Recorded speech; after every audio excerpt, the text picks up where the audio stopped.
চলুন কোনো রকম ভূমিকা ছাড়াই আজকের এই এক্সপ্লেনার শুরু করা যাক। উচ্চশিক্ষার পুরো জগৎটাকে যদি আমরা বিশাল একটা বহুতল ভবনের সাথে তুলনা করি, তাহলে সেই ভবনটা বানাতে সবার আগে কি লাগবে? একটা খুব মজবুত ভিত্তি বা ফাউন্ডেশন, ঠিক? সাধারণত দেখা যায় আমরা সবাই ভবনের বাইরের রং বা ডিজাইন এসব নিয়ে খুব মেতে থাকি। একাডেমিক জীবনে এই বাইরের রংটা হলো সিজিপিএ বা ভালো গ্রেড, কিন্তু মাটির নিচে যে ভিত্তিটা পুরো কাঠামোটাকে শক্ত করে ধরে রাখে, সেটার দিকে খুব একটা নজর দেয়া হয় না। বড় কোনো আন্তর্জাতিক গবেষণায় নামার আগে ঠিক এরকমই একটা সলিড ব্লুপ্রিন্ট বা পরিকল্পনার দরকার হয়। আজকের এই বিশ্লেষণে আমরা এমন একটা বিষয় নিয়ে কথা বলবো যেটা উচ্চশিক্ষার সেই শক্ত ভিতটা তৈরি করে দেয়, আর সেটা হলো রিসার্চ প্রপোজাল। এটা আসলেই এমন একটা টুল যা একজন সাধারণ শিক্ষার্থীকে অনায়াসে আন্তর্জাতিক মানের গবেষকে পরিণত করতে পারে। একটু ভাবুন তো, একটা বহুতল ভবন কি কোনো নিখুঁত ব্লুপ্রিন্ট ছাড়া বানানো সম্ভব? হুট করে কিছু ইট, বালু, সিমেন্ট নিয়ে কাজ শুরু করে দিলে সেই ভবন তো টিকবেই না, উল্টো যে কোনো সময় হুড়মুড় করে ভেঙে পড়বে। ঠিক একইভাবে আন্তর্জাতিক স্কলারশিপ বা বড় কোনো গবেষণার কাজে কোনো পূর্ব পরিকল্পনা ছাড়া লাফিয়ে পড়াটা একেবারেই অযৌক্তিক। আক্ষরিক অর্থেই এটা সময় নষ্ট করার শামিল। জানেন তো, প্রতি বছর হাজার হাজার আবেদন শুধু এই কারণেই বাতিল হয়ে যায় যে আবেদনকারীদের কোনো সুনির্দিষ্ট রূপরেখা থাকে না। এই রূপকটা আমাদের একটা বিষয় খুব পরিষ্কারভাবে বুঝিয়ে দেয় যে উচ্চশিক্ষার এই চরম প্রতিযোগিতামূলক জায়গায় সঠিক প্রস্তুতি কতটা ক্রুশিয়াল। একটা চমৎকার আইডিয়া হয়তো আছে, কিন্তু শুধু একটা গোছানো ব্লুপ্রিন্টের অভাবে সেই বিশাল সুযোগটা হাতছাড়া হয়ে যেতে পারে। তো আজকের এই এক্সপ্লেনারে পুরো বিষয়টাকে মূলত 4টি ধাপে ভাগ করে ডিকোড করা হবে। প্রথমত, the magical blueprint of research, দ্বিতীয়ত 4 বেসিক কোয়েশ্চেন্স, এরপর core parts of standard proposals এবং সবশেষে ইম্পর্টেন্স ইন হায়ার এডুকেশন। চলুন ধাপে ধাপে এগিয়ে যাওয়া যাক। শুরুতেই section 1, the magical blueprint of research, অর্থাৎ গবেষণার ভিত্তিপ্রস্তর স্থাপন। সহজ কথায়, রিসার্চ প্রপোজাল বা গবেষণা প্রস্তাবনা হলো একটা ফর্মাল লিখিত ডকুমেন্ট। আন্তর্জাতিক পর্যায়ে পা রাখার আগে ভবিষ্যতে যে গবেষণাটা করা হবে তার পুরো ফ্রেমওয়ার্ক আর কাজের ট্র্যাজেক্টরি বা ধারা এই কাগজেই তুলে ধরতে হয়। আচ্ছা, একে ম্যাজিক্যাল কেন বলা হচ্ছে? কারণটা খুব ইন্টারেস্টিং। ধরুন, পৃথিবীর অন্য প্রান্তে বসে থাকা একজন বিদেশি প্রফেসর যখন হাজার হাজার প্রোফাইল ঘাঁটছেন, তখন তো তিনি আবেদনকারীকে ব্যক্তিগতভাবে চেনেন না, তাই না? এই একটা মাত্র ডকুমেন্টই তখন সে শিক্ষার্থীর মেধা, চিন্তার গভীরতা আর ডেডিকেশনের একমাত্র প্রতিনিধি হয়ে দাঁড়ায়। এটাই সে জাদুকরী নকশা যা পুরো জার্নিতে একটা জিপিএস বা পথ প্রদর্শক হিসেবে কাজ করে। এটা প্রফেসরকে কনভিন্স করে যে হ্যাঁ, ক্যান্ডিডেট গবেষণার জন্য পুরোপুরি প্রস্তুত। এই ব্লুপ্রিন্ট ছাড়া এগোনো চিন্তা করাটা অনেকটা চোখ বেঁধে অচেনা রাস্তায় হাঁটার মতোই ব্যাপার। এবার আসি দ্বিতীয় সেকশনে, 4 বেসিক কোয়েশ্চেন্স বা প্রপোজালের 4টি মৌলিক স্তম্ভ। যে কোনো শক্ত ব্লুপ্রিন্ট দাঁড় করাতে হলে 4টা নির্দিষ্ট প্রশ্নের উত্তর একদম ক্লিয়ার থাকতে হবে। প্রথমটা হলো হোয়াট বা কি। গবেষণার নির্দিষ্ট টপিকটা আসলে কি? এটা কিন্তু খুব সাধারণ বা ভাষা হলে চলবে না, হতে হবে অত্যন্ত সুনির্দিষ্ট। দ্বিতীয়ত ওয়াই বা কেন। এই কাজটা করা কেন জরুরি? বিজ্ঞান বা সমাজের জন্য এর পেছনের আসল গুরুত্বটা কোথায়? তৃতীয়ত হাউ বা কিভাবে।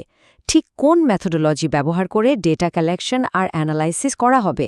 কাজটা কি ল্যাবে হবে নাকি ফিল্ডে? আর একদম শেষে হলো ওয়েন বা কখন। পুরো প্রজেক্টটা নামাতে কতদিন বা কত মাস লাগবে?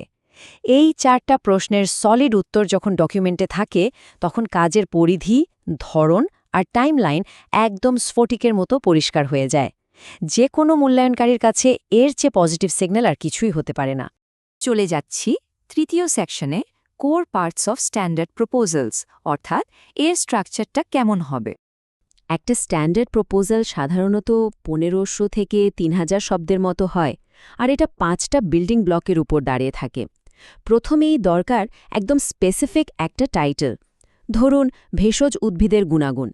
এটার চেয়ে নির্দিষ্ট বনাঞ্চলের নির্দিষ্ট ফ্লোরার থেরাপিউটিক পোটেনশিয়াল, এই ধরনের টাইটেল কিন্তু অনেক বেশি ক্যাচি আর স্পেসিফিক। এরপর আসে ইন্ট্রোডাকশন বা ভূমিকা। এখানে গবেষণার প্রাথমিক ব্যাকগ্রাউন্ড দিয়ে মূল উদ্দেশ্য আর রিসার্চ কোয়েশ্চেনগুলো সেট করতে হয়। ভূমিকার কাজই হল পাঠককে মূল সমস্যার সাথে পরিচয় করিয়ে দেওয়া। এটা এমনভাবে লিখতে হবে যাতে যিনি পড়ছেন তিনি পরের অংশগুলো পড়তে একরকম বাধ্যই হন। এবার আসি গবেষণার সবচেয়ে ক্রুশিয়াল জায়গায়, রিসার্চ গ্যাপ খুঁজে বের করা।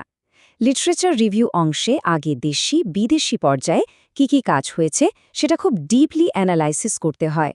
উদ্দেশ্য শুধু আগের কাজের সামারি দেওয়া নয়, আসল খেলাটা হলো আগের গবেষকরা ঠিক কোন জায়গাটা মিস করে গেছেন সেটা পয়েন্ট আউট করা। এই বাদ পড়া অংশটাই হলো রিসার্চ গ্যাপ।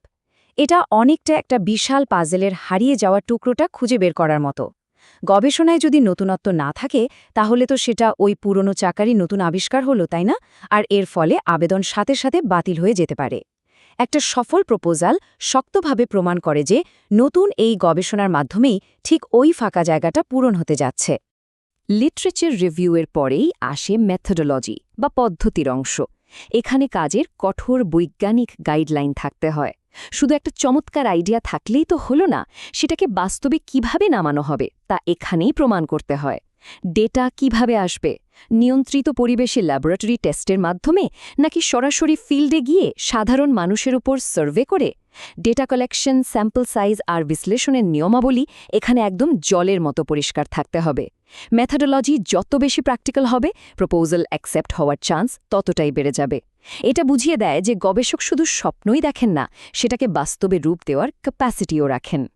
স্ট্রাকচারের একদম শেষে থাকে প্রত্যাশিত ফলাফল আর রেফারেন্স। গবেষণার ফাইনাল আউটকাম কি হবে, সমাজ বা বিজ্ঞান কিভাবে উপকৃত হবে, সেটা এখানে বলতে হয়। আর হ্যাঁ, ডকুমেন্টের শেষে সঠিক সাইটেশন বা রেফারেন্স দেওয়াটা অ্যাবসোলুটলি মাস্ট। এর জন্য জোটেরো বা মেন্ডেলি এর মতো সাইটেশন টুলগুলো রীতিমতো লাইফসেভার হিসেবে কাজ করে। উচ্চশিক্ষায় অন্যের আইডিয়াকে স্বীকৃতি না দেওয়া বা প্লেজারিজম, এটা এক কথায় বিশাল বড় অপরাধ। সঠিক রেফারেন্সিং ছাড়া কোনো কাজই পূর্ণতা পায় না, আর এটাই একজন গবেষকের একাগ্রতা আর সততার সবচেয়ে বড় প্রমাণ। এবার আমাদের শেষ section, importance in higher education. উচ্চশিক্ষায় এর আসল ম্যাজিকটা কোথায়, চলুন দেখি। গ্লোবাল লেভেলের সুযোগগুলোর কথা যদি ভাবি, যেমন ধরুন কোনো বিদেশি প্রফেসরের ফান্ডিংয়ের জন্য যোগাযোগ করা, কিং আব্দুল আজিজ স্কলারশিপ কিংবা জাপানের সেই প্রেস্টিজিয়াস মিক্সড স্কলারশিপ, তখন এই নিখুঁত ব্লুপ্রিন্টটা হাতে থাকা মানে অর্ধেক যুদ্ধ ওখানেই জয় করে ফেলা।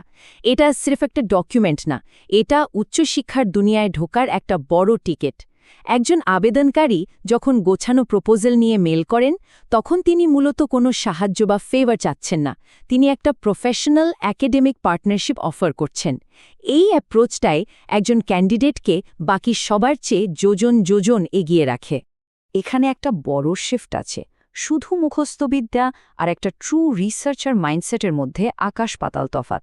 আমাদের গতানুগতিক সিস্টেমে অনেক সময় শুধু তথ্য মনে রাখার উপর জোর দেওয়া হয়, কিন্তু গ্লোবাল রিসার্চের দুনিয়ায় দেখা হয় নতুন জ্ঞান তৈরি করার ক্ষমতা। একটা well crafted research proposal visually প্রমাণ করে দেয় যে এই শিক্ষার্থীর মধ্যে অ্যানালাইটিক্যাল স্কিল আর চিন্তার গভীরতা আছে। সে শুধু জ্ঞান গ্রহণই করছে না, বরং নতুন জ্ঞান উৎপাদন করতে পুরোপুরি প্রস্তুত। এটা দৃষ্টিভঙ্গি এবং মাইন্ডসেটের একটা রিয়েল গেম চেঞ্জার। হয়তো শুরুতেই গবেষণায় এই পথটা একটু কঠিন বা চ্যালেঞ্জিং মনে হতে পারে। অনেক নতুন টার্মের সাথে পরিচয় হবে, ড্রাফট হয়তো বারবার এডিট করতে হবে, কিন্তু সঠিক গাইডলাইন আর একটু ডেডিকেশন থাকলে এই পুরো বিষয়টাকেই আয়ত্তে আনা সম্ভব। একটা সলিড ব্লুপ্রিন্ট বিশ্বমঞ্চে এমন সব দরজা খুলে দিতে পারে যা হয়তো কল্পনারও বাইরে। আজকের এই বিশ্লেষণটা আমরা একটা দারুণ প্রশ্ন দিয়ে শেষ করব, যেটা ভবিষ্যতের একাডেমিক জার্নি নিয়ে ভাবতে সাহায্য করবে। জীবনের একদম প্রথম রিসার্চ প্রপোজালটি ঠিক কোন বিষয়ের উপর লেখা হতে পারে? চিন্তা করতে থাকুন, নতুন কোনো উদ্ভাবনের বীজ হয়তো এখানেই বোনা হয়ে যাবে। আজ এ পর্যন্তই। এমন আরও তথ্যবহুল এক্সপ্লেনার নিয়ে আবারও কথা হবে।